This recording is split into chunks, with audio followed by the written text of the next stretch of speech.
Pour d'autres, à la faculté des sciences, des lettres et des sciences. Il y a ça aujourd'hui, malheureusement, il est au Maroc, il est contre. هذه الكلمة أن أرجو من كل الشركاء والضيوف المتواجدين معنا. L'Observatoire de l'égalité des genres de l'Université de Nouakchott. C'est un observatoire qui est venu, je crois, à point nommé dans le milieu académique pour un peu compléter cet aspect et cette dimension, ce combat pour l'égalité homme-femme dans plusieurs secteurs de développement, mais aussi des droits de l'homme. Vous n'êtes pas censé ignorer que l'égalité de genre est un fondement des droits de l'homme, comme le droit à la différence, le droit à la différence culturelle, à la religion. C'est un observatoire qui diagnostique, qui mesure, qui observe pour vraiment donner des données fiables sur une situation donnée. Par exemple, nous avons 5 secteurs sur lesquels nous travaillons principalement. Nous travaillons sur la justice, nous travaillons sur l'éducation, nous travaillons sur l'emploi, le chômage, l'entrepreneuriat, le développement rural, mais aussi nous travaillons sur la santé, 5 secteurs. Nous avons déjà fait beaucoup d'études pour diagnostiquer, défricher, essayer de ne pas faire un diagnostic exhaustif, mais faire des embryons de diagnostic qui vont être améliorés après avec nos partenaires et avec d'autres laboratoires, d'autres observatoires, d'autres secteurs. La journée, c'est que depuis 2 ans, nous existons, malgré la Covid qui nous a beaucoup ralenti. Et on s'est dit qu'il faut qu'on fasse une journée pour vraiment faire connaître l'observatoire.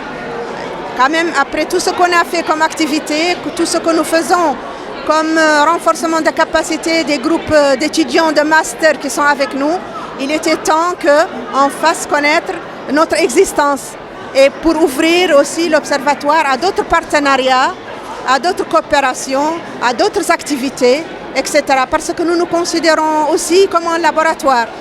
Un laboratoire, une sorte de pépinière quand même dans ce domaine qui est l'égalité de genre. Voilà. La journée, elle tourne autour de la cérémonie de lancement, mais aussi des expositions de nos partenaires. Et bien sûr, le clou, c'est l'exposition de nos groupes sectoriels. Ce qu'on a déjà fait, ce qu'on a déjà réalisé comme études, enquêtes, formations, etc. Mais aussi amener à parler de thèmes comme l'économie solidaire, sociale, et amener les coopératives féminines à exposer leurs problèmes, à dire qui elles sont, qu'est-ce qu'elles font et qu'est-ce qu'elles tirent de ce domaine, et montrer aux jeunes à l'université que les coopératives sont quand même un levier extrêmement important du développement économique national.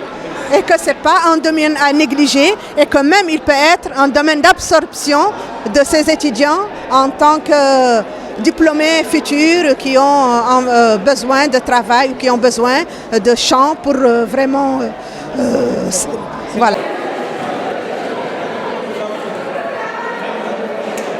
Et je suis venue accompagnée par différentes sportives, dont des footballeuses, des filles qui pratiquent les arts martiaux. Je suis accompagnée aussi par la directrice du football féminin, Mme Oumoukan. Je suis aussi accompagnée par 3 arbitres internationaux désignés par la FIFA et la CAF. Nous nous réjouissons de cette journée parce que ça va en droite ligne avec les 16 jours d'activisme de lutte contre les violences basées sur le genre faites aux filles et aux femmes. Et nous nous réjouissons aussi parce que nous nous rendons compte que les choses sont en train de changer. Les langues se délient et les pouvoirs publics prennent en compte en tout cas ces phénomènes qui tendent à perdurer dans notre pays. Et nous, en tant que sportifs, nous avons en tout cas un rôle très important à jouer là-dessus.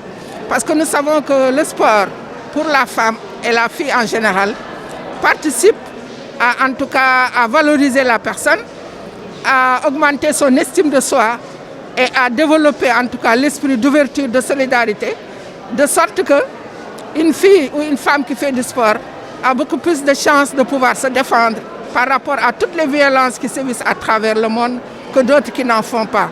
Aujourd'hui, elles organisent une journée portes ouvertes pour faire connaître l'Observatoire, pour faire connaître sa mission, pour faire connaître ses activités.